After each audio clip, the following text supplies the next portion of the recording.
Welcome to Business Building Week, a week of thought leadership discussions with marketing experts from around the world brought to you by Mailchimp.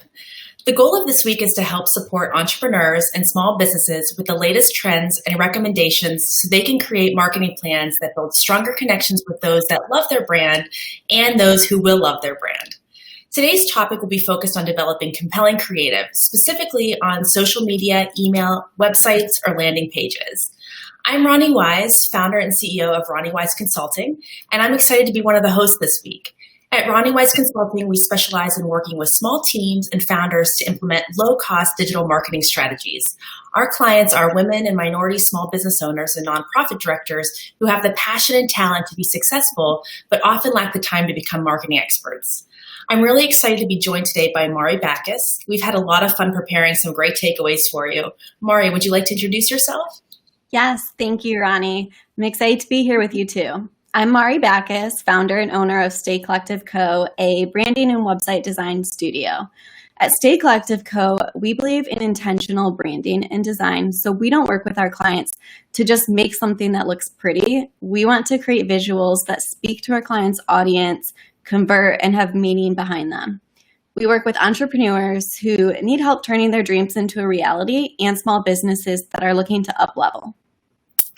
And Mari and I are both Mailchimp partners, which means that we are part of a group of agencies and freelancers who work with clients to help them reach their marketing goals. So let's get started. This webinar isn't called Developing Creative. It's called Developing Compelling Creative. Compelling creative will resonate and be meaningful to your followers, subscribers, or customers. Our goal today is to provide you with ways to organize your creative process, focus your efforts, and of course, get results. If you are feeling overwhelmed or don't know how to implement something we suggest, we'll provide our contact information at the end of the webinar and you can reach out to us. But before we dive into tips, it's worth mentioning that in these unusual and unpredictable times, we have to adapt our strategies to be mindful of what's happening in the world. Because of the pandemic, more and more entrepreneurs and small businesses have been forced to focus their efforts online. This influx of content on social media and email is making it more competitive and difficult to stand out. One way to cut through the clutter is with your creative. When we refer to creative, we mean the text, images, and videos you share with the world. That includes the design of your website, what you're posting on social media, and the content you write for your email campaigns. Mari, do you have any other categories of creative we should probably mention before we start? I feel like that covers a pretty wide range of content. I do want to add that a lot of what we're going to be talking about can be applied to just about anything you create that represents your business, including things like signage, brochures, ebooks, and more. Yeah, such a great point. I always forget that traditional marketing goes along too. So before you get started developing anything, Mari and I are going to show you what we prepare for our clients to help guide the process. I call these brand guidelines. It's a PDF, or you can even make this in Word or PowerPoint to help your creative feel cohesive and allow your customers, clients, or followers to easily identify you and your brand. Mari, do you call these brand guidelines or do you use another name with your clients? With my clients, when we go through a branding process, I give them a branding packet at the end, but it's not as in-depth as the brand guidelines you provide, since at this point, our main focus is really on the design. When I do create something more in-depth, I usually call it brand guide, or sometimes clients refer to it as a style guide, especially when it gets into the voice of the company and writing etiquette. But I love how easy you made this to follow. Do you want to tell us a little bit more about it? Yeah, definitely. Thanks. In my example shown here, we started with displaying different logo variations that can work with different designs. Usually we create one square version that's great for like a profile photo and one rectangle version that's great for letterhead, the header of an email, or more formal applications. Then in the second row, you see we choose brand colors and fonts. I like to split the colors into primary and secondary colors. The primary colors can be taken from the logo, and secondary colors can be used for special events, holidays, and campaigns. It's helpful to include the hex, RGB, or Pantone color codes on your guide so you can be really exact in your designs. If you haven't selected a font family for your creative, check out Google Fonts for free font downloads that are usually compatible with most web browsers and email clients. And if you plan on using photography, it's helpful to include image guidelines to help you select stock photos or style photo shoots. In this example for our client, we felt it was important to show images of older people versus younger people to better reflect the maturity of their brand, as well as clean and organized qualities to reflect their services. And then finally, I love to include a brand voice scale to guide the tone and personality of your writing. Will you be funny or serious, casual or formal? What's great about these guides is that all of these elements can be shared at one time with your team, a graphic designer you contract, or I even reference it when I'm designing my own creative because it's impossible to remember everything. Mari, do you want to go through your process and maybe talk a little bit about what a business should do if they don't know what to put in their brand guidelines? Yeah, you made some really good points on brand guidelines, Ronnie, but before we can really even set brand guidelines, it's important to have a defined target audience and a cohesive brand identity. So one of the first things I talk through a client with is, who is your target audience? And I find myself telling people more often than not, your target audience is not everyone. Some people believe this is the case, and if you're one of them, I'm so sorry to break it to you, but it's not. And it's going to make it more of a challenge for you and your business to stay in the mindset of everyone is my target audience. Especially when it comes to creating content, it's just too broad of a scope. Take some time, if you haven't already, to really think about who your ideal customer is and write it down. I'm not talking about, okay, women 30 to 40 who are maybe moms, they're struggling to get some sleep. That's my target audience. I mean the exact person that would be ideal for your business. The deeper you can go, the better. Write things like what they're feeling, what they're thinking, even their favorite hobbies, their favorite foods and drinks, what kind of car do they drive. Get really specific. Then you know who you're talking to when you're writing your captions, emails, or other marketing materials. Mari, I might just add, if people are looking for more resources on this, they can Google buyer personas or customer personas, and there are great free worksheets online that can help you think through sort of the helpful questions to better understand the daily lives of your target audiences. Yes, I love that tip, Ronnie. Those worksheets can be really helpful. So after you defined your target audience, you can start thinking about creating your cohesive brand identity. Sometimes small businesses starting out, they don't have a set identity outside of their logo, or if they do, it's generally just reflected in their website and not necessarily in their email, social media, or other marketing materials. By having a set brand identity, it will make it easier for you to create content because you don't have to make so many decisions like spending 30 minutes choosing a font. And it also helps your audience understand who you are rather than get confused by the inconsistencies. The important thing when creating your brand identity is to be deliberate about it. Think back to your ideal customer. Your branding, you want it to capture their attention. What do you want them to feel when they think of your business? What emotions do you want them to have? Make sure you're keeping them in mind when you're going through the process. So this branding example here I did for a wedding photographer. A few of the things she identified that she wants her clients to think and feel when they think of her is warmth, compassion, friendliness, elegance with an edge. Her ideal client is eclectic, unique, maybe a little boho, and wants a marriage, not just a wedding. They really value the details and little things in their relationship, and that's reflected in her branding. Her color palette, it's warm, it's bright. Her fonts are elegant, but they have a modern twist. And her logo is everything she described. Don't worry about getting it perfect. The important thing is just to get started. People want to work with small and local businesses. They don't care if it's perfect, but they will subconsciously care if it's consistent. Individuals are more likely to trust a business that is consistent in their branding. Now, if you change your branding in a year or two after you launch, that's okay. Because at that point, you're going to get even more clear on who your audience is. Or maybe you want to use different branding for a specific season or a campaign. I'm not saying you should absolutely never use a color that's outside of your palette, but just try to stick to it a majority of the time so you can stay consistent for your customer's sake and your own. I love your example, Mari. And it just goes to show how these branding guides can really look different and be designed however they will be the most helpful. Also, Mari's point reminding us that our target audience is not everyone is so important, and knowing that will actually make the creative process easier. So our first tip today will help you get results faster by organizing your creative process while providing some ways you can test to see if your ideas are working. Mari, what do you recommend to get started doing this? Yeah, so one thing I definitely recommend doing is decide what content you want to be putting out there that's relevant to your business and your audience. By creating primary and secondary content categories, even if they're broad, you are giving yourself some limitations in niching down. It will also help you to review these when you're coming up with content ideas, because you might see them and say, I haven't done a tip on this in a while, and it can help spark some things for you. For example, I have a client, she owns a hair salon. It's very boho vibe, covered in plants, really small town. She has a pet dog who just everyone loves to stop in and say hi to.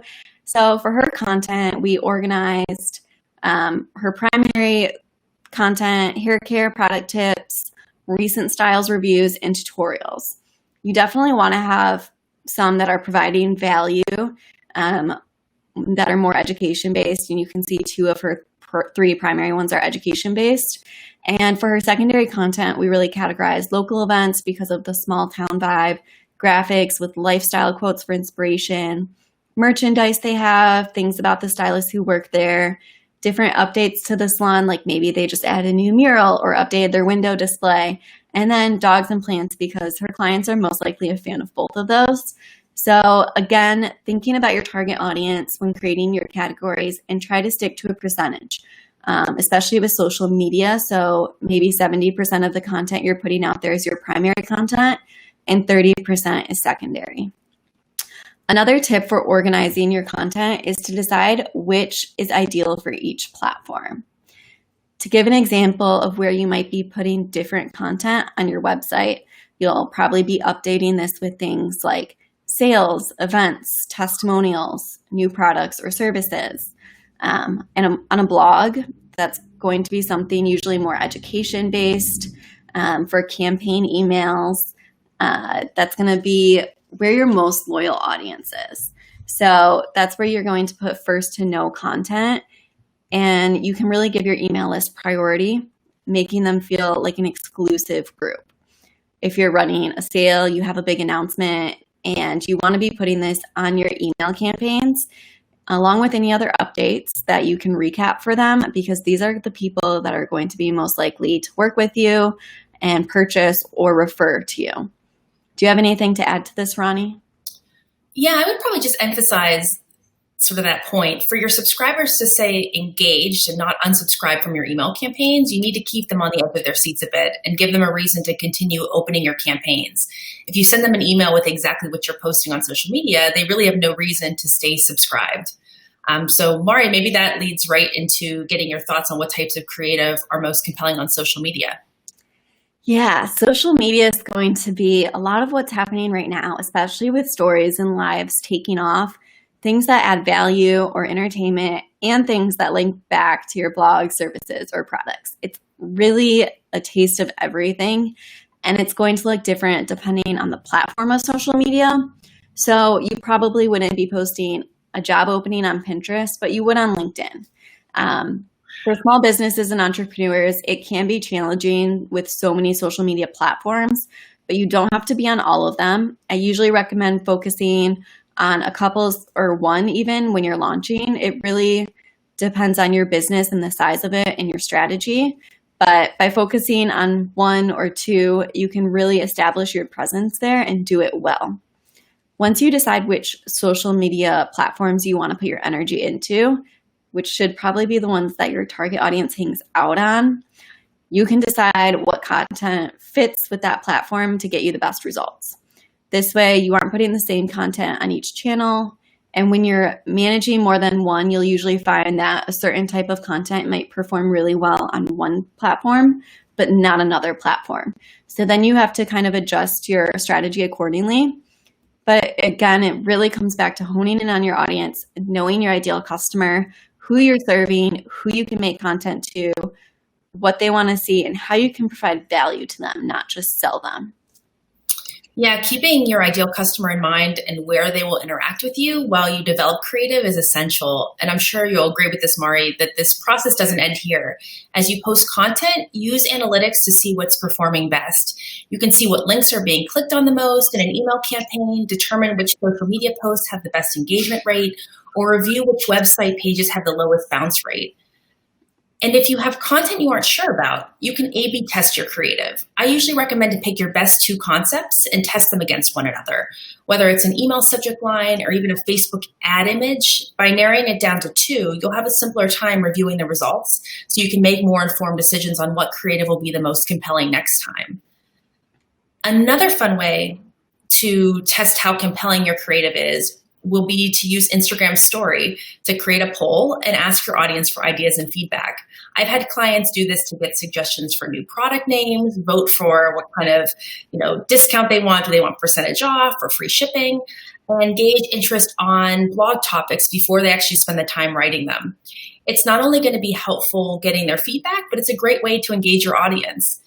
And once you're organized and have a process to test what works, then I think the real creative process can begin. So our second tip today is to organize your inspiration. Even if you don't think of yourself as a creative person, and I honestly don't, you can still be successful designing and writing your content. Once you know the categories of content that your target audience will care about, it's helpful to create systems and habits that will inspire you daily. Or for a lot of entrepreneurs, it's whenever you have free time. Mari and I put together our favorite ways to inspire ourselves and our clients to develop timely, relevant, fresh, and compelling ideas for creative. Mari, do you want to start with a few of your best strategies? Absolutely. And when you're finding your inspiration, it helps to put yourself in the mindset of your customer. Think back to when you faced the same struggles as them. Maybe look at old notes, journals, or photos from that time, whatever you can do to put yourself in your customer's shoes.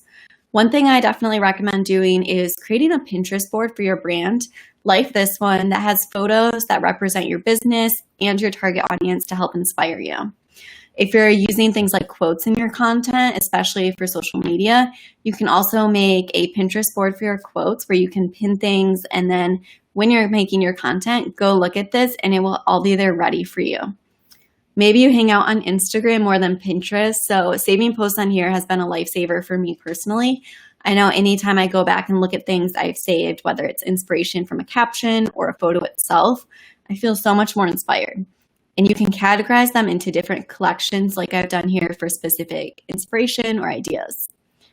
Now, when it comes to coming up with ideas for content, sometimes that can also be challenging.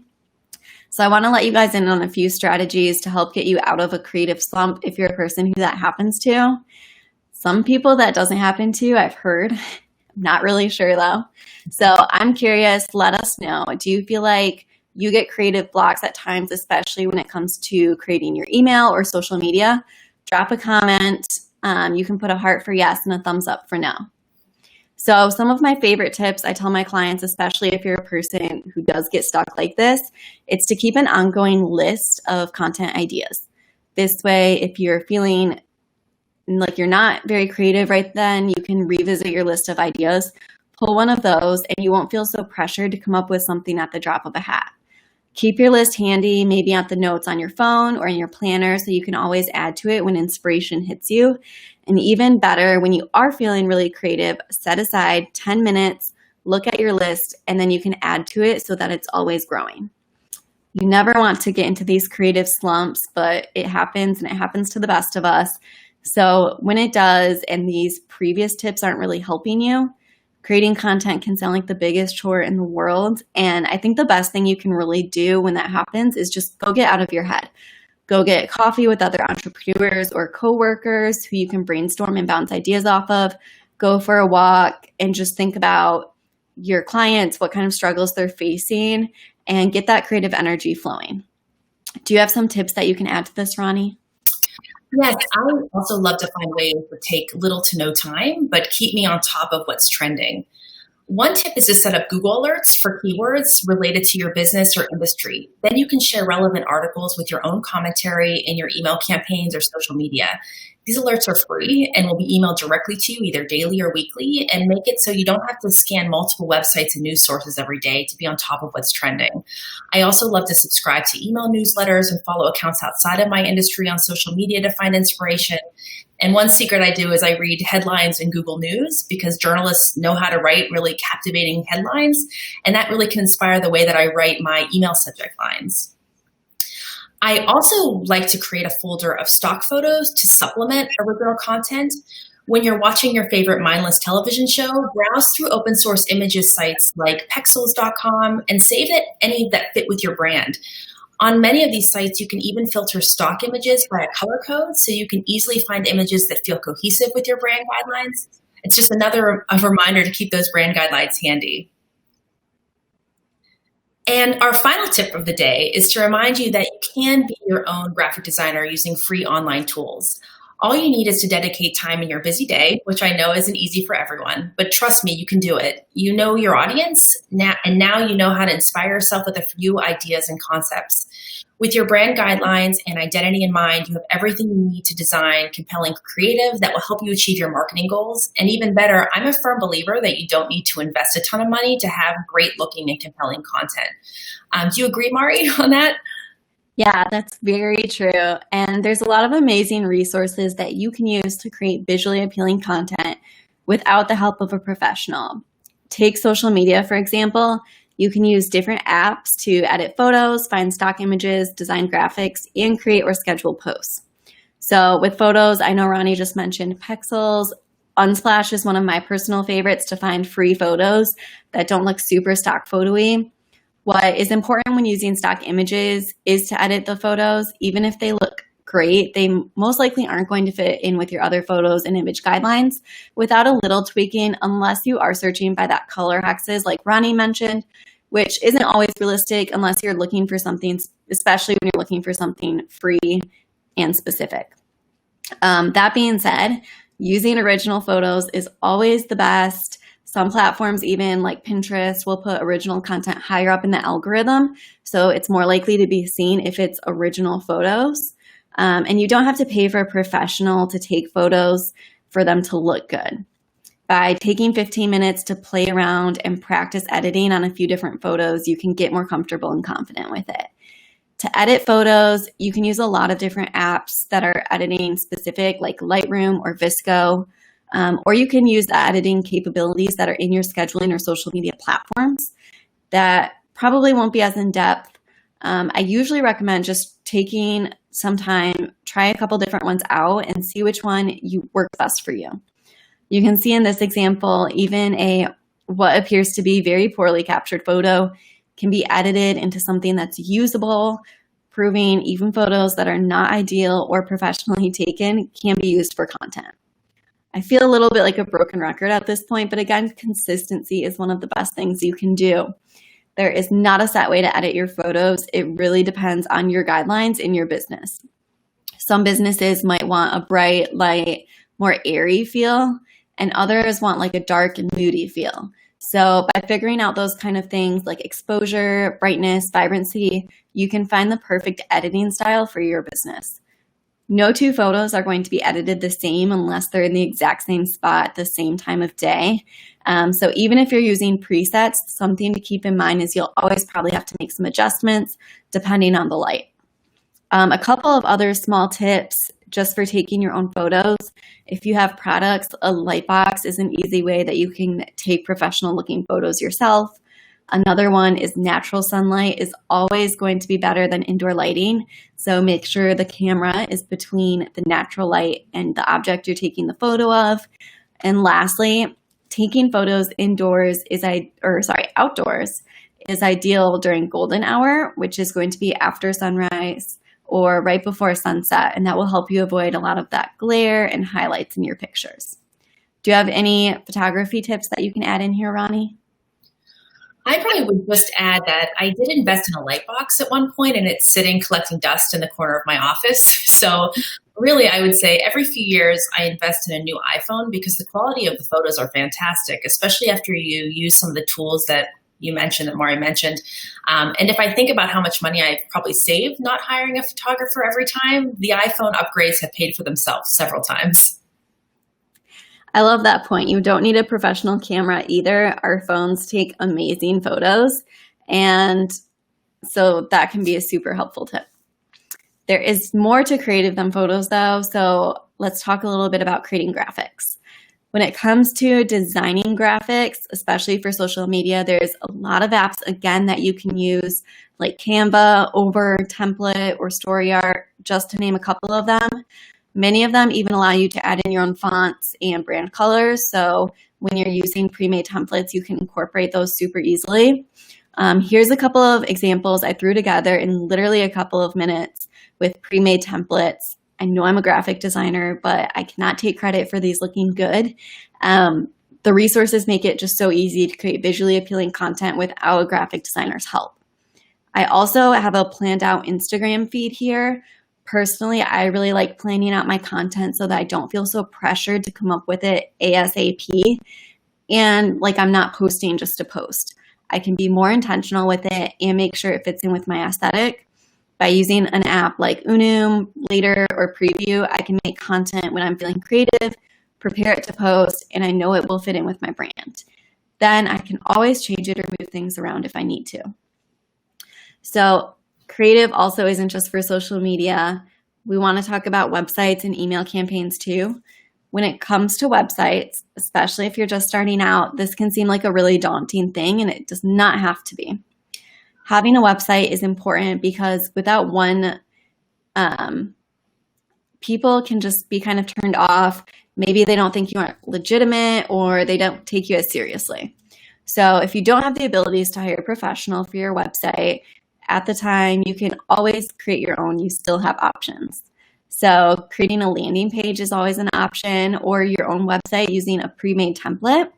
And then just go in, replace the images, text, and branding info with your own. That way, it might take a little bit of time, but you still have a website, and that's better than having nothing at all. What are your thoughts on this, Ronnie? So I think your website creative should really be the most important, in my opinion. This is where your social media, email, and other marketing will direct people. And if you don't catch their attention here, you'll have to spend more time and money to catch their attention again. One way I like to design compelling website creative is through pop-ups. In this example from one of my clients, instead of just asking website visitors to subscribe to our newsletter, we call it a membership and add a fun drop-down question that will help us get to know the audience better. I love to turn simple contact forms into what resembles popular quizzes in magazines. People love to answer questions about themselves, and when it's in a fun, sort of less formal way, they'll do it. So take a look at different contact forms on your website and see if you can make them more fun to fill out. It's also helpful to remember that website visitors may not be ready to sign up, hire you, or buy now. So create some content that's appealing to your audience when they are still unsure or deciding. Here we create a landing page using Mailchimp to offer something we knew that potential clients would be interested in. How did we know? This topic was actually one of the most popular blog posts and also an engaging topic to post about on social media. Landing pages focus your audience's attention on one call to action without distractions or other links or decisions that they have to make. And then, of course, we can know if it's compelling creative based on the conversion rate compared to other landing pages. And if we talk about landing pages, it's only probably natural to also discuss some email creative examples that can really excite and motivate your subscribers. My favorite way to bring life to your email campaign is using GIFs. Mari, I know this is heavily debated. Do you say GIFs or GIFs? I'm probably going to overthink it now. I say GIF. I have a few clients that say GIF though, and I know that it always comes as like a big debate on what the proper terminology is. Well, so we would love to see, probably just put some, like a vote in the comments. Comment a heart if you use GIFs and a thumbs up if you use GIFs, and we'll see which one is most popular among everyone today. So bear with me. I'm going to probably call it GIFs and GIFs both times now that I've said both on the webinar. So, well, jumping back into my example, you can probably guess between these two images which would be the most compelling at the top of an email campaign. GIFs will help you sort of your main message stand out in a fun and creative way. In this example, we actually took an existing promotional video and used Giphy. It's another free online tool I highly recommend to convert a piece of that promotional video into a GIF.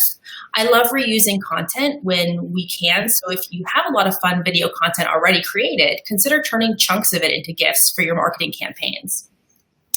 Canva is another great tool you can use to create animated GIFs for your campaign. I love to use this for announcing sales, to make your emails look really festive for holidays, or wishing subscribers a happy birthday. Search for animated templates in Canva to get started. And if you're in a rush and don't need to make a brand new one, Mailchimp has a Giphy library. It's a fantastic tool you can use right in their content studio, so you don't have to leave Mailchimp to find a fun GIF to put into your email. And here are a few other things you could try in your email campaigns to make your creative more compelling. If your brand fonts are unique and you want to include them in your emails, upload the fonts into Canva or PowerPoint, write out your headline, and export as an image. In PowerPoint, you can just right-click and save as image over the text box. Then you can add these headlines in as images to your email campaigns.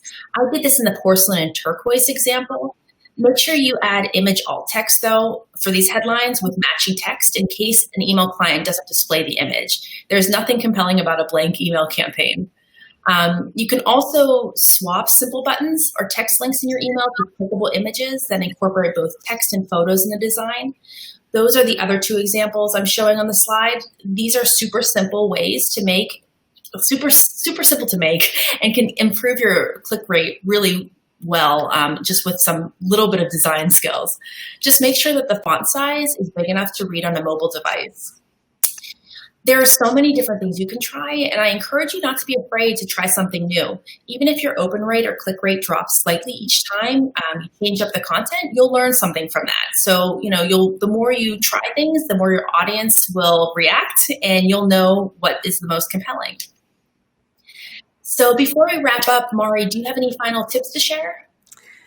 A final tip, I guess, would just be start somewhere. It's not going to be perfect. You'll always look back in chances. Look at your post from years ago, your first email campaign, and be like, what was I thinking? But the important thing is that you got started, you will learn, and they'll keep getting better as you go. It's so true. And we covered a lot of great trends and recommendations today. So if you or someone you know needs help building these recommendations into your marketing strategy, or maybe you want us to dive deeper into any of the points made today, you can connect with Mari and me. We would love to continue the conversation. Like I mentioned at the beginning of the presentation, we are both Mailchimp partners, so you can find our contact information in our listings in Mailchimp's experts directory at mailchimp.com/experts, where you'll also be able to find a bunch of partners who specialize in all different areas of marketing. And we also drop our links to our websites and social accounts in the comments section. I really want to thank Mailchimp for helping host this session during Business Building Week, and Mari for all of her great advice today. It was so fun working with you to do this. And as a reminder, there are so many more free panel discussions this week, so be sure to check them all out. And thank you so much all for joining us today. Yes, thank you.